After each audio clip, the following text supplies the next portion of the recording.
everybody. We'll get started with Coach Van Gundy. Jen Hale, you can lead us off. Good morning and Merry Christmas, Coach. Merry Christmas.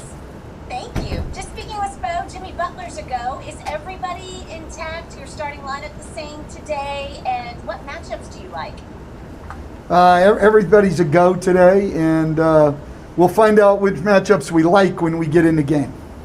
I understand. As far as controlling turnovers, what do you want to see different when it comes to ball control this morning? Well, I just want to see us play more fundamental basketball. I thought we were sloppy the other night. Toronto's an excellent defensive team, very active, certainly tough to play against. Miami will be the same.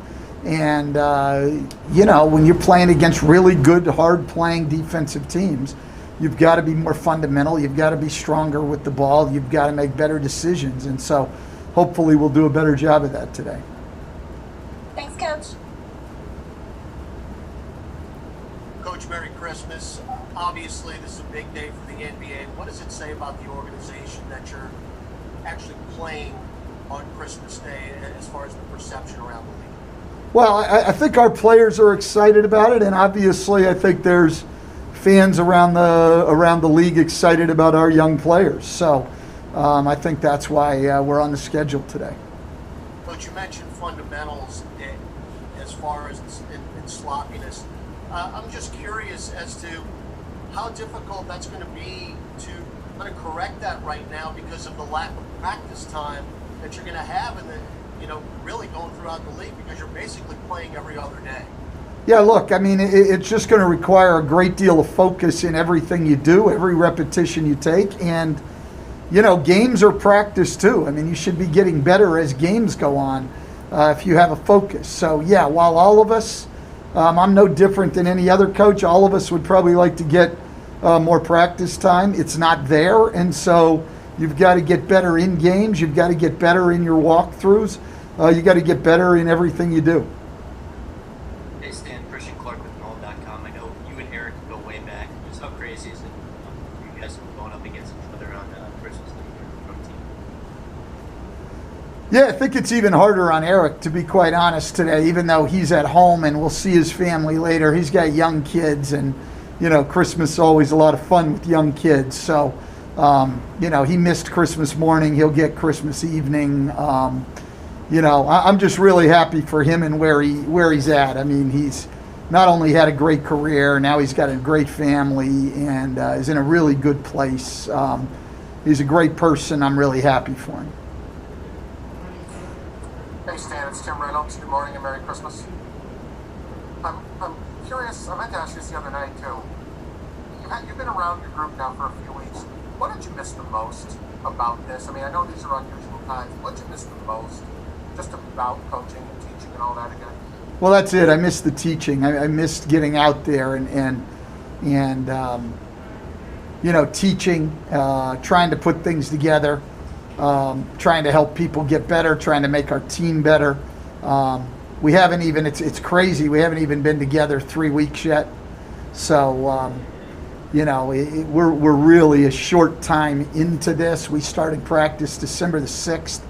That's the first time I even talked to them as a group.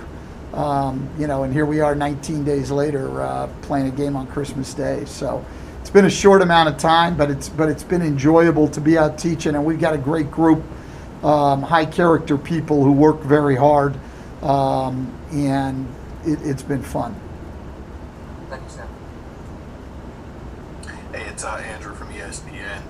How much can you take from that first preseason game and apply to today's game? I know they were obviously missing a lot of guys. You used a lot of different rotations, but how much can you take from that when you're prepping for today?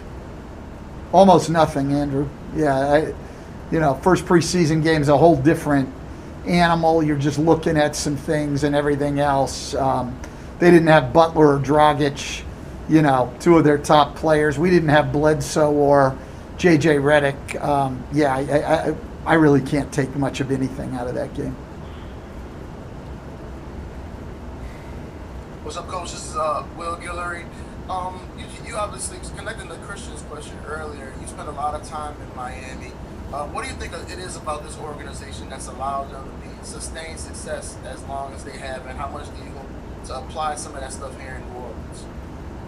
Well, look, I mean, I think the big thing that people should learn from what's gone on with the Heat is that they have stayed the course. They have been consistent and stuck to their principles. It's not like they haven't had down times here since Pat's been here. They haven't had a lot of them. He's had great success.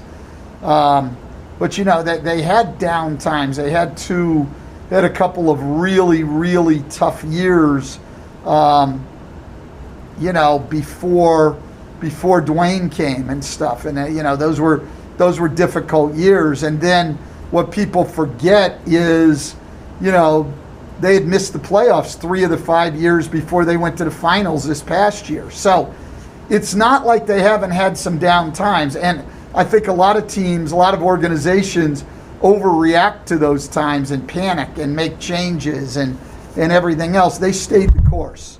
And so they've had, you know, Pat's been here 25 years. Eric's been here 25 years.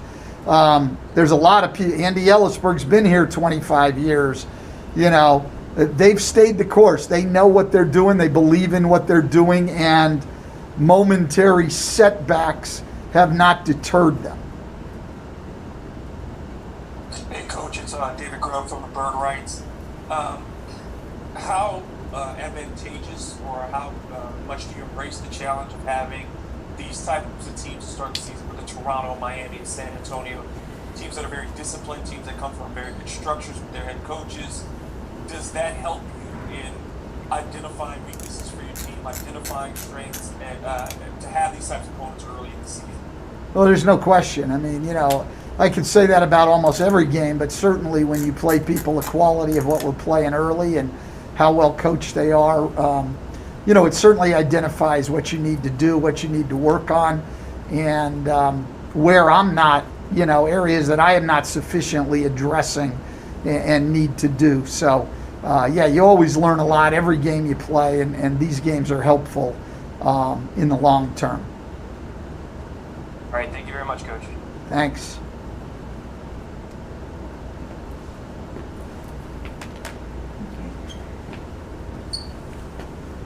Merry Christmas, everybody. Merry Christmas.